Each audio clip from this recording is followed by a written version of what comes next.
maging regaluhan kang kabuganaan, lugar maging grasyahan, maswerteng mga katauhan, manggat nga duna sa kabukidan, instrumento kang kauswagan, manggat nga dala kang katagatan. Good day everyone. Today, I will be presenting about Semirara Island, a small but important island located in the municipality of Kaluya, known as the largest coal-producing island in the Philippines.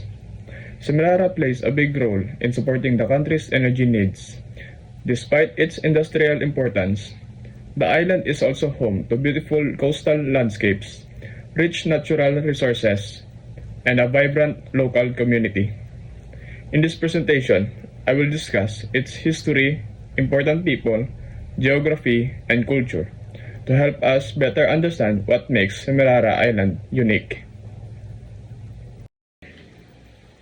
Semirara Island, located in Kaluya, Antique, Philippines, is renowned for its vast coal deposits.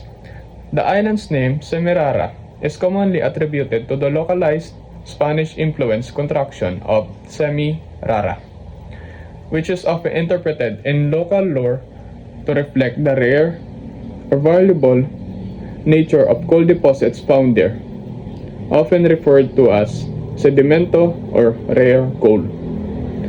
There is also a myth from the locals.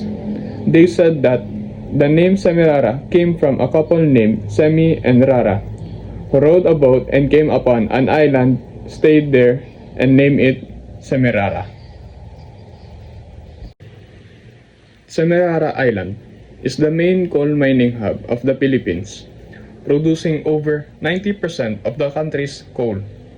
It was declared a mineral reservation in 1940 by Manuel Quezon, and mining operations began in 1984 under Semirara Mining and Power Corporation.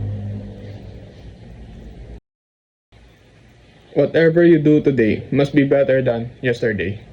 These timeless words from the late Sir VAC or Mr. Victor Almada Consonhi.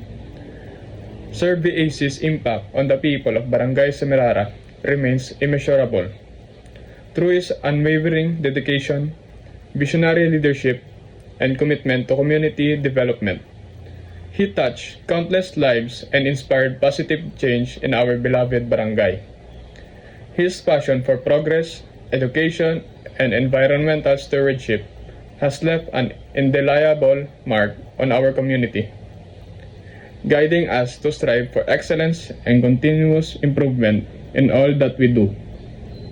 His legacy serves as a beacon of hope, unity, and resilience, reminding us that we can overcome any challenge when we work together with purpose and determination.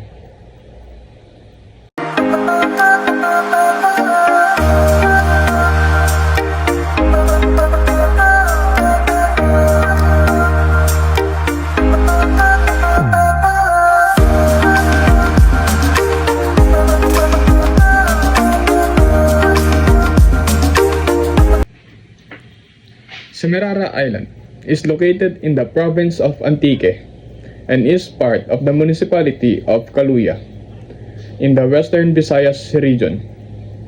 The island covers an estimated land area of about 55 square kilometers and is situated off the northwest coast of Panay Island. The topography of Semirara Island includes coastal plains, rolling hills, and mining areas. The island is rich in natural resources, especially coal, which supports its economy. It has vegetation such as coconut trees, mangroves, and grasses, while its surrounding waters are rich in marine life. The population of Semirara Island is mostly made up of workers and their families, and local residents, including Cuyonon, Caraya, and Hiligaynon communities. Its community mainly depends on coal mining along with fishing and small-scale agriculture. making it an important contributor to the country's energy supply. The culture of Semirara Island is a mix of traditional island life and modern influence. One of its main celebrations is the Coal Festival, which highlights the importance of coal mining and shows local pride through performances and community events.